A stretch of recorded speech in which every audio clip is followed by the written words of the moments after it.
Hi, everybody. Welcome to the second segment of episode 240 of Sold with Updike. Pugh. I am Jeff Updike. I'm Weston Pugh, and today let's talk about home security. Home security has really exploded, and I feel sorry because I feel like this is one of those products that, it was Blockbuster forever, and then Netflix came in. Kodak could make all the money they wanted, and then everything went to the iPhone. And I feel like ADT and some of those other companies, with the advent of the Ring doorbell, everything just died. It's changed dramatically. There are so many ways you can outfit. And the thing is now, is you can if you have a rental, you can outfit your apartment and take everything with you. And some of these things are amazing. We're going to talk about two levels of security today. One is just the basic level of it, which has a lot of features, and then we're going to talk about the advanced part of it. And a lot of this stuff that we're talking about is stuff that you can do on your own, that you actually don't have to hire a company, because I feel like this is where this is beginning to turn. This is what we can all expect. Right now you can actually install motion detectors, motion sensors in your home that can actually detect even window breaks now. So you can pretty much control all of that. And it's almost all controlled through mobile apps now. Zach and I were talking yesterday about the Wise products, and they make a very, very affordable system. What did it say? You said it had in it? It has campus, and they have home monitoring plus. That's a lot. And it's their home monitoring is not expensive on a monthly basis, and they've got really good cameras. That's the little camera, the Glock thing I gave you. And you know what? I saw one of my friends post that at work someone had vandalized, something at his office, and I screen clipped and I said, "Hey, this right here can plug into your computer, and you will know immediately, and it'll ding your phone." I think other thing that Ring doorbell really opened the door now to cameras, and this is what used to be considered like a luxury or like one of the elite packages. I feel like now that's just like an intermediate, as you're saying. It's just like we expect to see them everywhere right now. And it was funny, he really kind of got poo-pooed on Shark Tank, the guy that developed the Ring doorbell. That is insane. He did get a deal eventually in it, I believe, but they really poo-pooed him on it, which I didn't know better at the time, but man. Well, the other thing too is if you think about Nest or some of the Google products that are out there right now, they actually talk to you and they have screens built in, and they can roll cameras, and they can tell you what your shopping list is or the temperature. But at the exact same time, we know this because of one of the listings that we had.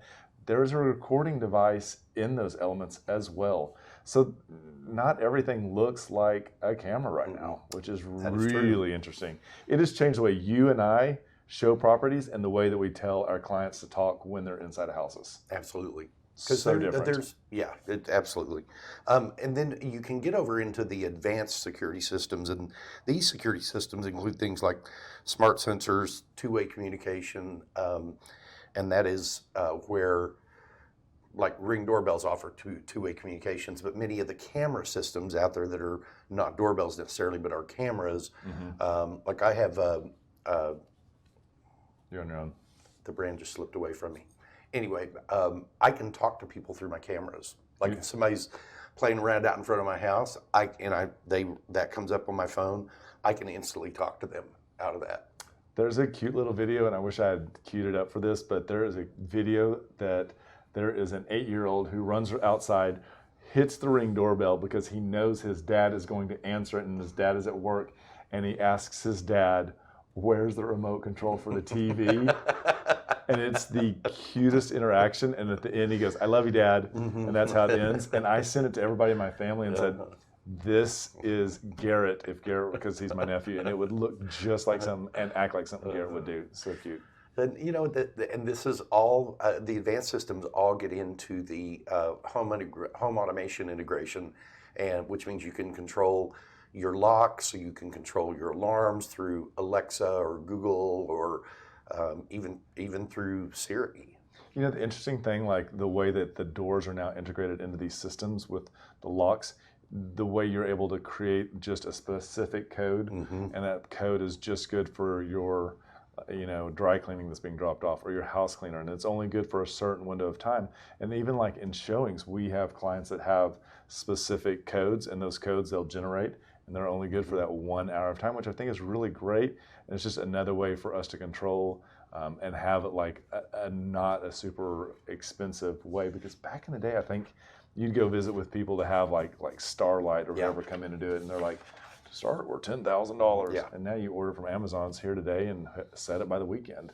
And you know, it's I went to a friend's house over the weekend, and they just had their house remodeled, and they have a security system that's similar to mine. I don't know if it's the same brand or not, but he's got in his bar area, he's got it's probably a 55-inch TV up on the wall, and every one of his security cameras are gridded onto that, so he can instantly see, you know, from every angle what's going on outside his home. That's a lot. Yeah. I'd do it. I mean, if I would definitely do that. The advanced systems allow you to get a lot more technological in them also, because you've now got water sensors where if your hot water heater is burst or is leaking, it can.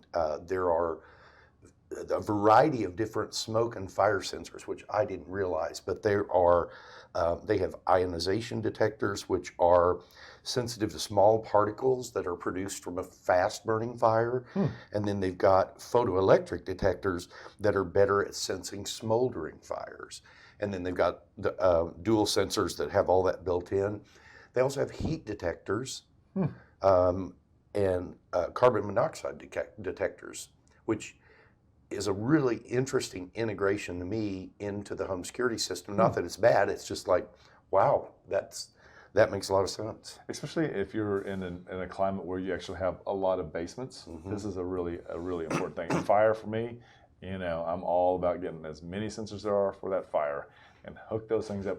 You know, it's very interesting as far as back to security. One of the best things, I think, is having a dog that barks like they're going to tear the house down. And my little Riley, she sounds like a 900-pound gorilla in the back when she comes through that door. It's hysterical. So, well, we hope you found this interesting.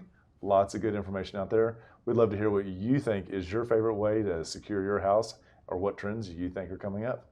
And just remember, we want to be your realtors for life. When you're ready to talk real estate, you can reach us online, by phone, or by text at 214-377-2223. And remember, we want to be your realtors for life.